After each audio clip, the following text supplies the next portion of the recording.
صاحب دقایق از نام پیغمبر خدا روایت میکند، میگوید که وقتی که خداوند همین مرگ خلق کرد، این مرگ خودش مخلوق است.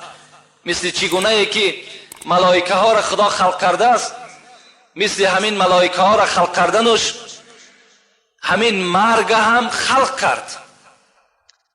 وقتی میگه خلقش کرد، پیداش کرد و او را میگه پس هزار پرده پنهانش کرد. و عظمته اکبر من السماوات والارضین.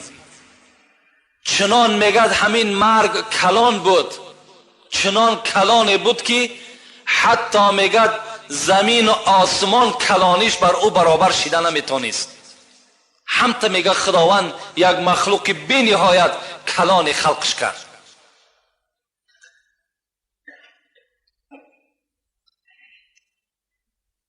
لا یدرون مکانه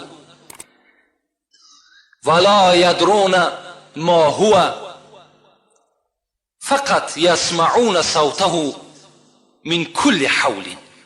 صاحب دقایق میگد یگان ملائک نمیدانست که این چی هست و مکان این در کجا هست، فقط آوازش میشنیدن که میگد داد میزد، فریاد میزد، فریادش میشنیدن، لکن نمیدانستند در کدام مکان است و این چی باشد، چی وظیفه را اجرا میکند، اینش نمیدانست. تا وقتی چی؟ تا وقتی که آدم خدا خلق نکرد. وقتی میگه آدم خدا خلق کرد، این مرگ میگه فرمایش داد که بالای همین تمام مخلوق من پرواز کن. وقتی میگه مرگ که پرواز کرد، همه این ملائکه هایی که خلق شده بودن همگی میگه از هوش رفتن. بعد مدتی میگه خداوند باز در مکان خودش همین مرگ قرار داد و گفت یا عزرائیل قد سلطتک علیه. عزرائیل گفت این مخلوقی که دارم ایرا نامش مرگ است، من بالای این مرگ تو را مسلط گردانیدم، تو بالای این غلبه میکنی و این از آن تو هست. عزرائیل حیرت ماندن، گفتن به ای قوه آخذوه. خداوند گفت این بزرگی را بین، کلانی را بین، قوتی را بین، با کدام قوه می را میگیرم؟ در نزد قدرت خداوند اینا که مخلوق خداوند که بدن هیچی نبود. گو عزرائیل گفت نزدیک بر او شو، او سکون میکند، او سکوت میکند، او به تو رام میشود. وقتی میگه عزرائیل که بر او نزدیک شدم، در حال میگه سر پیش من تعظیم کرد و محتاج بر من شد. از اون روز اعتبارا این مرگ در دست کی رفتید؟ در دست عزرائیل رفتید. عزرائیل میگه وقتی که او را من مسلط بر خود گردانیدم و او را محتاج خود گردانیدم، با امر الهی میگه این موت از جانب خود به سوی خداوند فریاد زد، پروردگارا ایذن لی حتی انادی فی السماء والارض مرتن. میگه همین مرگ به سوی خدا چی گفت؟ گفت خدایا گفت من کو مرا کو تو غلام این عزرائیل گردانیدی، من میخواهم که یک فریاد در بین آسمان و زمین بزنم. خداوند گفت که اجازت از برای تو فریاد بزن. میگه این موت چی گفت؟ این مرگ چی گفت؟ انا الموت الذی افرق بین کل حبیب. من همان مرگ هستم که جدایی میدازم بین دو دوست، دو رفیقی که با یکدیگر سخت رفیقند. بالای یک تاش وقتی که من میایم این رفیقی اینها از بین نابود میشود. انا الموت الذی افرق بین کل المرأة و زوجه. من همان مرگ هستم که بین شوهر و بین زن جدایی می اندازم. انا الموت الذی افرق بین الآباء والابناء. من همان مرگ هستم که بین فرزند و بین پدر داغ میگذارم. من همان مرگ هستم. لا یبقى احد حتی یذوق منی. میگه در آخر این مرگ چی گفت؟ بر همه شما خبر میتم که هیچ کس در دنیا باقی نمیماند تا آن زمانی که اگر از من لذت نبرد، تا اگر من بالای او نیام و این سختی جان بالای او اگر روانه کنیم، او از دست ما نجات نمییابد. این البته همون مرگ است. وقتی انسان این موضوع را انشاءالله ما و شما شاید 2 جمعه کنیم، برای وقتی ما و شما خیلی نزدیک مانده است. کمی از شدتش بر شما گپ میزنم، بعدا انشاءالله باز این موضوع ها تکرار می شود. این مرگ چگونه که گفت از من ناچشیده دیگر علاج ندارند، شدتش چگونه هست؟ رسول اکرم میگوید که سلمان فارس این حدیث را روایت میکند: شدت الموت قدر شدت الموت که قدر 300 ضربة بالسیف. پیغمبر خدا گفتند شدت مرگ، سختی مرگ چگونه، سختیش چگونه هست؟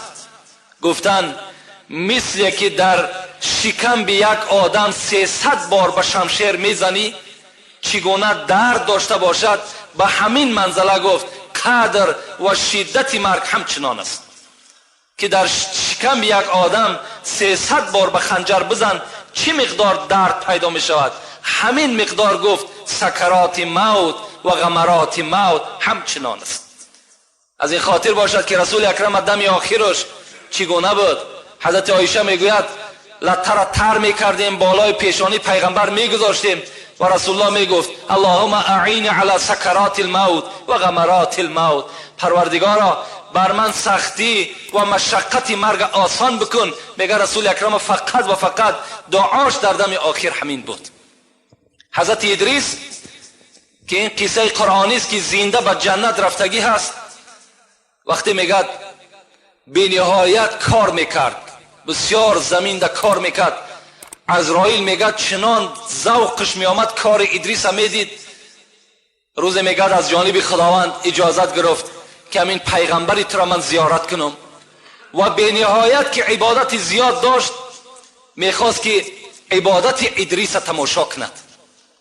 وقتی میگه و هو کان صائم الدهر، میگه صاحب کتاب ادریس میگه دائما روزدار بود. باز از جنت میگه یک مقدار طعام میگه عزرائیل گرفت خانه ادریس آمد نشست و ادریس میگه اول نشناخت، طعامی که آورده بود تناول کرد. از بین میگه قریب 4 روز گذشت، نه میخورد نه طاعت عبادت میکند. ادریس که آداب مهمانداری را میدانست پرسانش کرد تو آیا بشر هستی؟ تو آیا از تخم انسان هستی؟ گفت نه من از تخم انسان نیستم، من برادر تو عزرائیل هستم. ادریس با مجرد شنیدن عزرائیل گفت تو قابض روح هستی؟ تو قبض کننده جانها تو هستی؟ گفت بله من هستم. گفت این 4 روز تو در خانه من بودی، آیا تو کسی را جانش قبض کردی؟ میگه حضرت گفتند ارواح الخلق عندي كالمائده اتناولها كما تتناول اللقمه. ادریس گفت جان تمام مردم گو در نزد من به منزله یک دسترخوان است. چگونه که از هر جاش تو یک لقمه را میگیری میخوری، این جان تمام مردم در روی دسترخوان است در نزد من. کدامش تا که امر شد همون زمان میگیرم. تا امروز چندین هزار جانش گرفتیم. من خود گو جان میگیرم، فقط کشیش جان به نماینده های من، به خدمتگارهای من وابسته است. اونها میکشن تا حلق میارن و من جانم میگیرم. این گو به همین منزله است گو برای من هیچ مشکلاتی نداره. میگه ادریس گفت عزرائیل گفت تو برادر من هستی، من هم مرگ را چشیدن نمی شود، زیرا خدا گفته از همه نفس باید مرگ بچشد. لیکن من خدا را دوست می‌دارم، ذکر خدا را دوست می‌دارم، می‌خواهم که ابدی زنده باشم و فقط در ذکر خدا باشم. وقتی جان مرا گرفتی تو یک بار دیگه به سوی خدا باز دعا و تضرع کن، مرا جان دوباره بتد. میگه عهد کردن وقتی که بعد چند مدتی آمده جان ادریس میگد گرفت و حضرت عزرائیل گفت خدایا، گفت این بنده به سوی تو هم دعا کرده بود، از ما هم تضرع و زاری کرده بود که جان دوبارش بتیم، چی می شود؟ این ذکری تر دوست می داشته است، عبادتی تر دوست می داشته است. خدا که در ازل ادریس کشیده بود جان دوباره رو میگه به ادریس داد. ادریس وقتی میگه از خواب مثل که بیدار میشه، عزرائیل نزد خود دید، گفت برادر عزرائیل، گفت این چی دهشت بود که تو بر من روا کردی. گفت ادریس گفت الرفق الذي فعلت بك ما فعلت على احد قط.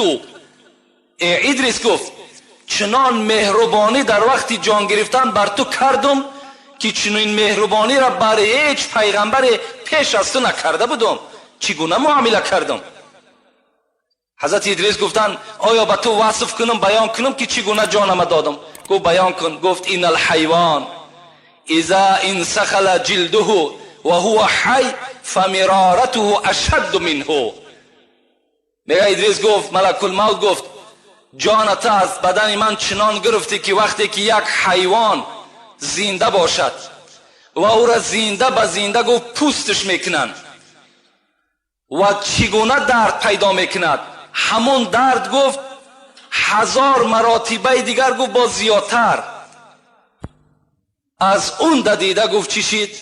این جان کندن من گفت بر من سخت آمد. حالان که عزرائیل چی گفتن؟ من گفت مهربانی بر تو کردم.